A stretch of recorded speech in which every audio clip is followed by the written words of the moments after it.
Let's start question number 8 का 2 from exercise 19.14। क्या दिया गया, बोला गया इंटीग्रेट करने के लिए sine x upon 3 sine x plus 5 cos x D x. तो इसे कैसे इंटीग्रेट किया जाएगा। देखो एक्चुअली में क्या लिखा गया है, integration of sine X divided आ गया था आपका 3 साइन एक्स प्लस लिखा हुआ है आपका 5 cos x dx। सो इसे कैसे इंटीग्रेट करोगे, तो देखिए इसके लिए थ्योरी की बात किया जाए तो जब कभी भी आपको इंटीग्रेशन इस तरह से मिलता है कि जब कभी मिलता है integration of p sin x plus q times of cos x divided by a times of sin x plus b times of cos x dx, जब कभी भी इस फॉर्मेट में इंटीग्रेशन मिलता है तो इसे इंटीग्रेट करने का एक बेस होता है, दैट इज तब लिखना है आपको क्या, डिनोमिनेटर इज इक्वल टू, जो कुछ भी हो डिनोमिनेटर इज इक्वल टू लिख देना है आपको, ठीक है, small a times of numerator is equal to, ठीक है, एक्चुअली में क्या होता है न्यूमिनेटर इज इक्वल टू लिख देना है आपको a times of denominator plus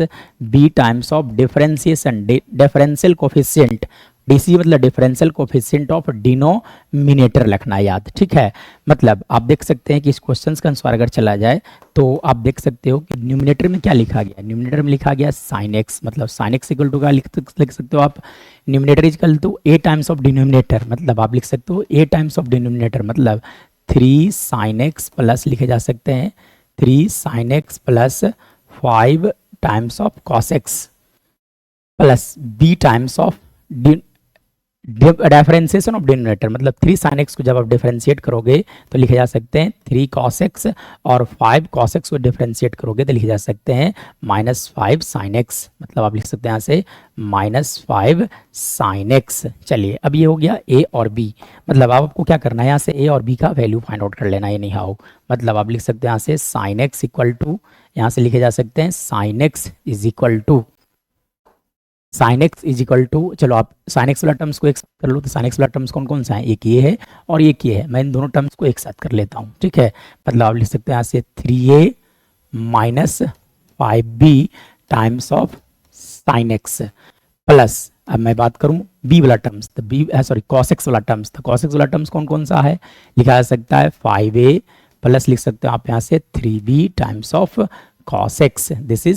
this is the value, ठीक है, ए और बी को अरेंज करने के cos x और sin x वाला टर्म्स को एक साथ हमने लिख दिया। अब आप क्या करो, कोफिशिएंट को कंपेयर कर लो, यानी कि comparing coefficient of sin x and cos x both side, हम लोग क्या कर रहे हैं sin x और cos x का कोफिशिएंट को दोनों तरफ कंपेयर किया जा रहा है, तो जब आप कंपेयर करोगे तो क्या लिखा जा सकता है, यहाँ से कहा जा सकता है कि देखो sin x का कोफिशिएंट क्या हो गया 1, ठीक है, यानी कि आप लिख सकते हो 3a minus 5b equal to 1, this is condition number 1। देखो उसके बाद cos x का कोफिशिएंट लेफ्ट हैंड साइड में 0 है, मतलब आप लिख सकते हैं यहाँ से 5a minus 3b equal to लिखे जा सकते हैं 0, कंडीशन नंबर 2। अब चलो यहाँ से a और b का वैल्यू फाइंड आउट करना है, इसलिए आप मल्टीप्लाई कर लो 3 से, यहाँ मल्टीप्लाई कर लो 5 से, मतलब जब आप 3 से मल्टीप्लाई करोगे तो लिखे जा सकते हैं 9a minus 15b equal to 5 equal to लिखे जा सकते हैं यहाँ से 3, और जब आप 5 से मल्टीप्लाई करोगे तो लिखे जा सकते हैं 25, यहाँ प्लस था, ठीक है, तो 25a प्लस लिखे जा सकते हैं 15b equal to 5 equal to 0, actually में क्या होगा 0 लिखे जा सकते हैं, ठीक है। हमने क्या किया 5 से मल्टीप्लाई कर लिया इक्वेशन नंबर 2 को, और इक्वेशन नंबर 1 को मल्टीप्लाई कर लिया 3 से, यानी कि 3 × 3 9, 5 प्लस 3 और 5 से मल्टीप्लाई करने पर, चलिए अब दोनों को ऐड कर लो, आप ऐड करो तो b से b वाला टर्म्स कैंसिल आउट हो गए, मतलब लिखा जा सकता है 34a इक्वल टू लिख सकते हो आप 3, मतलब a का जो वैल्यू आ गया that is equal to how much 3/34, ये a का वैल्यू आ गया, ठीक है। अब आप लोग को क्या करना है, b का वैल्यू फाइंड आउट करना है इन द सेम वे, ठीक है, तब आप क्या करो कि पुट d इक्वल टू, ठीक है, यहाँ से लिखा जाए put a is equal to how much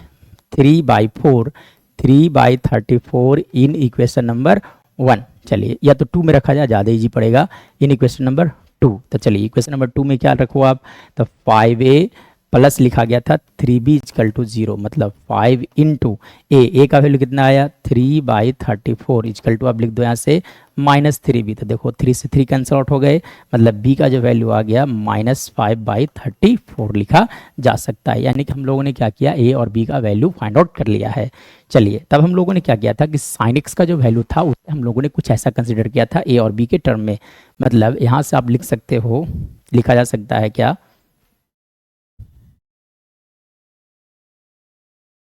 चलिए इसके बाद देखा जाए। यानी कि यहाँ से कहा जा सकता है कि sin x का जो वैल्यू है, sin x एक्चुअली में sin x is equal to, देखो क्या लिखा गया था a टाइम्स ऑफ, मतलब a का वैल्यू कितना आया 3/34, यानी कि 3/34 टाइम्स ऑफ लिख दो आप यहाँ से 3 sin x प्लस लिखा जा सकता है यहाँ से 5